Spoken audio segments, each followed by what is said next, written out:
Halo, kembali lagi bersama saya Randi Iswara di kelas Event Organizer.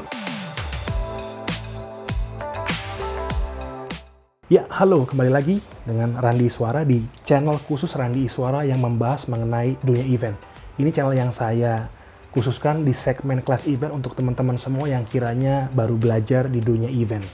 Yes, kita sekarang sudah ada di episode ke-8 di main course-nya di cara membuat event di bagian preparation. Masih ingat kan? Ada pembagian yang namanya event planning atau tahapan dalam membuat event. Ada tahap preparations, ada tahap execution, dan ada tahap report and evaluation atau kita bilang post event.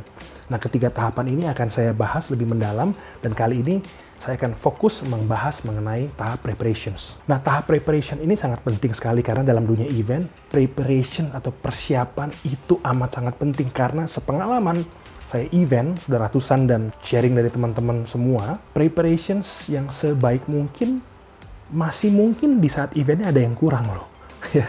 Nah, apalagi yang preparation yang buruk. Jadi preparation sangat penting, mesti tertulis, mesti benar-benar kuat sekali. Dan ada dua output yang penting di tahap preparations, yaitu event manual dan proposal. Oke, nanti saya akan bahas lebih detail mengenai dua output ini, tapi di elemen yang mau saya bilang ini ada sangkut paut dengan dua output ini. Oke, siap-siap, ready? Ingat ya, event itu ada yang kamu bikin sendiri berdasarkan ide kreatif kamu, berdasarkan kemampuan yang ingin kamu coba, dan kedua adalah event yang di-request by client. Oke ya, ada dua perbedaan di sini. Nah, elemen pertama yang mau saya bahas adalah mengenai konsep event. Ini adalah menjawab pertanyaan what. Konsep event ini penting. Nah, cara untuk menentukan konsep event yang paling pertama, yang paling mudah untuk dijalankan adalah pilih dulu jenis eventmu. Jenis eventmu mau apa? Nah, untuk jenis-jenis event saya sudah pernah klasifikasikan, nih ada link videonya, episode ke-6, ya. Itu saya bikin untuk mempermudah kalian mengklasifikasikan. Jadi dari jenis-jenis event ini kan ada karakteristik-karakteristik tertentu yang nanti akan bisa kalian gunakan sebagai guidelines dalam membuat proposal event dan event manual. Contohnya trade show dengan konser musik, itu ada karakteristik-karakteristik tertentu yang khusus. Tapi saya pernah bilang, jenis event ini tidak mesti semerta-merta satu jenis, bisa gabung-gabung. Misalnya jenis event yang mau kamu ambil sekarang adalah pentas seni, di mana kamu ingin menghormati para pahlawan. Nah, pentas seni di sini tidak cuma nyanyi, ada lomba nyanyi lagu daerah, tapi juga ada misalnya membacakan puisi, juga ada talk show. Jadi itu gabungan dari berbagai hal, ada exhibition di situ juga, mungkin ada booth, ada stage, ada penyanyi dan lain sebagainya, itu gabungan. Nah, sangat penting sekali untuk menentukan jenis eventnya, karena itu menyangkut karakteristiknya. Oke? Jawab what-nya di konsep event.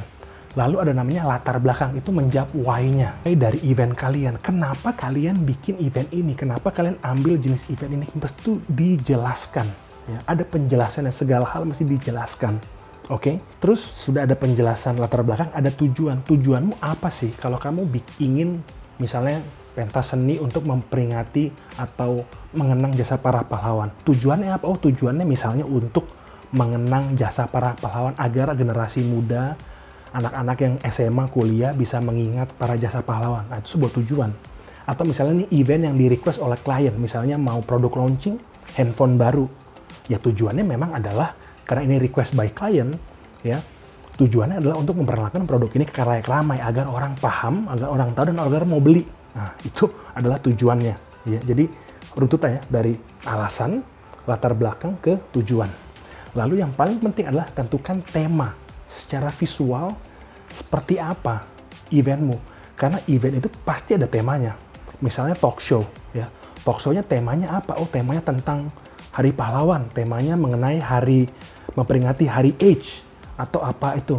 Itu perlu untuk diutarakan konsepnya dan juga perlu divisualisasikan. Kalau launching produknya mau yang high-tech, divisualisasikan seperti apa high-tech-nya yang mau diambil temanya. Lalu lanjut namanya ada agenda event. Agenda event itu adalah detail hari waktunya kapan event ini mau dieksekusi. Mungkin kalian mau eksekusi di hari Sabtu, tepatnya mungkin di stadion bola, atau mau di lobby mall, atau mau di sekolah, itu mesti ketahuan.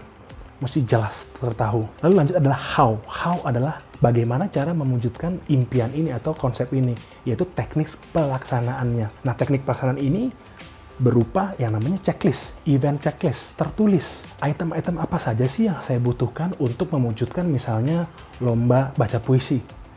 Tentu kita pakai logika dasar saja adalah juri ya, misalnya juri. Oh, butuh panggung, butuh sound system.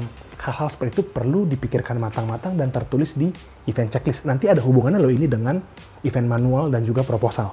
Karena ini menyangkut budget nanti ya, biaya yang dikeluarkan. Lalu ada lagi yang namanya promosi atau media lah. Jadi caranya bagaimana kamu mempromosikan eventmu. Kalau eventmu ini adalah idemu sendiri, bagaimana caranya kamu pasarkan, kamu memperkenalkan. Ada loh event ini loh, ikut dong para peserta, gabung dong jadi peserta, hadiahnya sekian loh. Kalau event ini produk launching, ini mau dipasarkan seperti apa? Oh, saya mau bikin microsite sendiri, saya mau pasang Instagram, saya mau bikin website sendiri, itu perlu.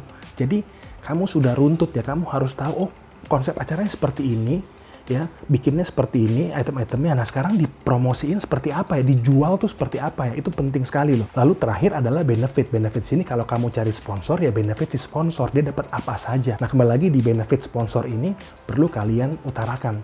Atau misalnya kalau ini memang requested event ya, atau event internal yang kalian bikin, yaitu apa saja yang akan dicapai. Misalnya, oh dengan event ini, dengan launching produk ini, kira-kira kita bisa menjual sekian ribu unit. Itu mesti tertulis, ya, achievement yang mau dicapai. Dan terakhir, yang paling penting adalah budget. Berapa duit sih item per itemnya untuk bikin event ini. Oke, dan elemen kedua, tadi setelah konsep dan segala runtutannya, elemen kedua adalah yang namanya organizing.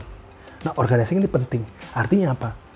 Kamu harus segera bentuk tim. Kamu harus cari orang yang kompeten untuk bikin konsep ini. Yang kamu sudah tentukan tadi itu, kalau kamu bikin event launching, siapa saja pihak-pihak atau vendor yang bisa bikin event ini. Kalau kamu nggak mampu misalnya untuk desain visual, kamu harus cari orangnya siapa, vendornya siapa. Untuk bikin panggung yang luar biasa, dari desain sampai produksi siapa. Itu perlu di tahapan yang namanya organizing. Cari tim.